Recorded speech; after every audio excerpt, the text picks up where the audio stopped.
Bonjour, Monsieur Scott. Bonjour. Tout d'abord, comment avez-vous accepté de jouer le rôle pour un réalisateur qui n'était même pas connu à l'époque? Ben, c'était pas très compliqué parce que c'était, en fait, la procédure simple et celle que j'ai eu d'abord le scénario, qui est un scénario super bien écrit, beau scénario, plaisant. Le personnage m'a touché immédiatement. Et puis bon, c'est toujours très intéressant d'avoir à jouer aussi quelque chose qui se passait ailleurs qu'à Montréal, dans un univers qui élargissait. Puis moi, au cinéma, je trouve que c'est souvent important qu'il y ait quelque chose de différent qui se passe. Quand on fait un film, on fait pas une émission de télévision. Ce qui veut dire qu'une émission de télévision, c'est pas intéressant, mais il y a quelque chose d'autre. Il y avait quelque chose dans l'écriture de Sébastien Pilote qui disait, oh wow, il y a comme une aventure là-dedans fascinante, ça parle. C'est une petite histoire simple avec plein de... Tout ce qui était écrit, en fait, voulait dire quelque chose, donc, mais c'était essentiel et c'était... je sais pas, c'est tout de suite ce scénario-là et ce personnage-là m'attirait. Alors j'avais hâte de rencontrer le jeune cinéaste pour dire qui c'est cette petite bébite-là. Et puis j'ai rencontré un gars super intelligent, brillant, qui savait ce qu'il voulait. Puis c'était facile après ça de dire j'ai hâte qu'on tourne et que tout soit financé. Voilà.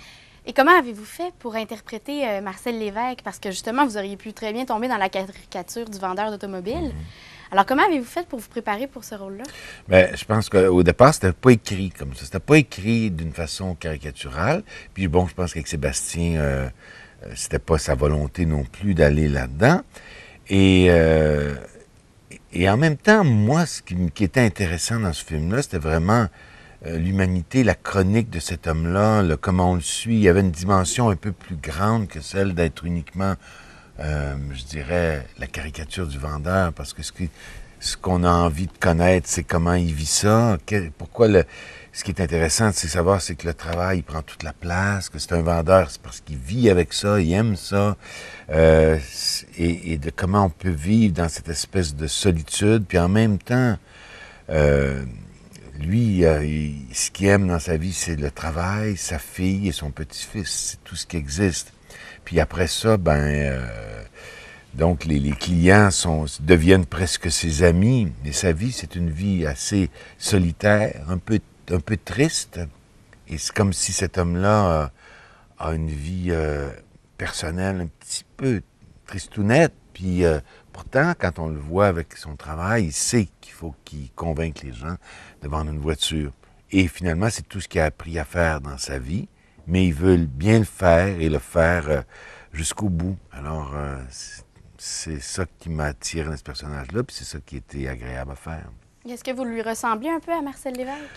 On ressemble toujours un peu à nos personnages. Il y a toujours quelque chose de nous qui est un Marcel Lévesque, ou qui est un autre personnage, qui est le docteur dans Trauma que je fais,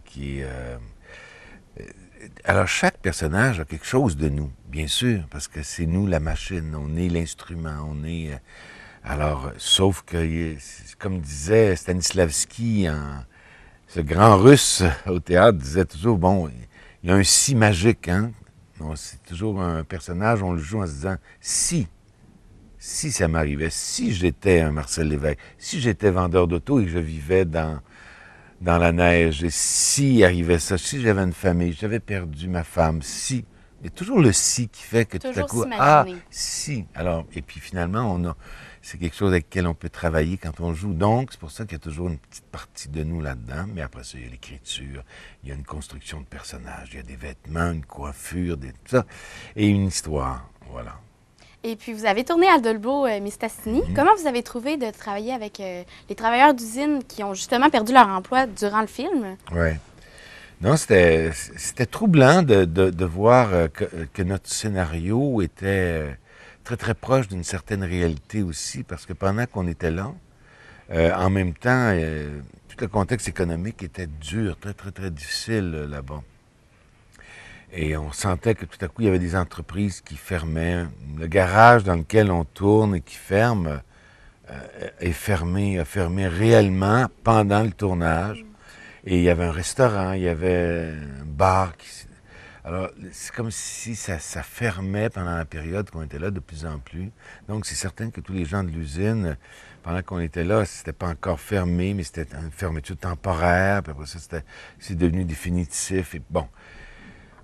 Et on sent que c'est troublant. Moi, je trouve ça toujours troublant de voir que de plus en plus en région, les villes qui sont dépendantes d'une industrie, c'est un peu effrayant parce qu'on se dit, quand l'industrie ferme, il y a quelque chose de dramatique dans la région. Hein, et je souhaite aux régions de se regrouper avec différentes industries parce que je trouve ça difficile d'être à la merci d'une entreprise ou deux entreprises, sinon la vie est terminée. Là, je trouve c'est difficile. Et donc, c'était un peu difficile des fois de sentir ça.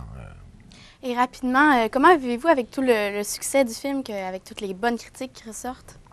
Ben, c'est agréable parce que quand on fait un film, on ne sait pas. Surtout un film comme Le Vendeur, qui est un film quand même avec un genre plus particulier. C'est pas un film blockbuster. Il n'y a pas de poursuite, il n'y a pas d'espion, il n'y a pas de. On est dans un film d'atmosphère, de genre, avec une histoire simple, je pense, qui rejoint le monde, mais que les gens soient touchés par soi, que les gens embarquent, les gens aient le goût de le voir et l'apprécient, ben ça fait vraiment plaisir et c'est pour ça qu'on fait ça. Hein, aussi. Ben, je vous remercie, M. Scott. Ben, ça fait plaisir. Merci à vous. Merci.